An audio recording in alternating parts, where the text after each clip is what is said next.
করবো না। Finger food তুমি wall toucher? কি বলছো? ওয়াল টাচার? এই বাটার ফিঙ্গারস। ও তৈরি?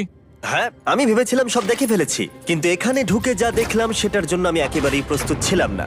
ও, সবাই ভেতরে চলে এসো। ও মাই গড, ও এটা খুব সুন্দর। এই টুমটা ছিল তখনকার দিনের হাই প্রিস্টের, মানে এখনকার দিনের ওই পোপের মতো। এখানে কাউকে অ্যালাউ করা হয় না, কারণ এই রংগুলো 4600 বছরের পুরনো। আমরা এগুলো নষ্ট করতে চাই না। এই আঁকাটা তাহলে 4600 বছরের পুরনো? একদম 4600 বছরের চারিদিকে পুরনো। আঁকা রয়েছে। ও, এই ধরনের টুমগুলো আমাদের কাছে এক একটা পিরামিডের থেকেও বেশি গুরুত্বপূর্ণ, কারণ এগুলো মিশরীয়দের ডেইলি লাইফটা এক্সপ্লেন করে। এই ছবিটার মাধ্যমে আমরা বুঝতে পেরেছি কিভাবে প্রাচীন মিশরীয়রা ওয়াইন তৈরি করত। সত্যি?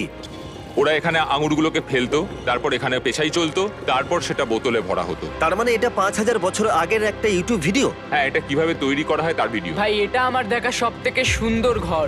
দাঁড়াও কার্ল, এদিকে আরো আছে। ও, এগুলো আবার কি? এরা হচ্ছেন সাধারণ প্রাচীন মিশরীয় আচ্ছা। যারা প্রাত্যহিক কাজকর্ম করছেন। অনেক রকম জিনিসপত্র যেমন ব্র্যান্ডি, বিয়ার পুরোহিতকে দেওয়া হচ্ছে রোগ মুক্তির জন্য। আচ্ছা, পুরোহিতদের সিজন 2 মিস্টার বিস ল্যাব শ্রম দিলে কেমন হতো, যেগুলো এখন পাওয়া যাচ্ছে? আমার মনে হয় ওদের সত্যিই খুব ভালো লাগতো। মিস্টার বিস ল্যাব শ্রম সিজন 2 এর গুঞ্জনের মতো মিশরে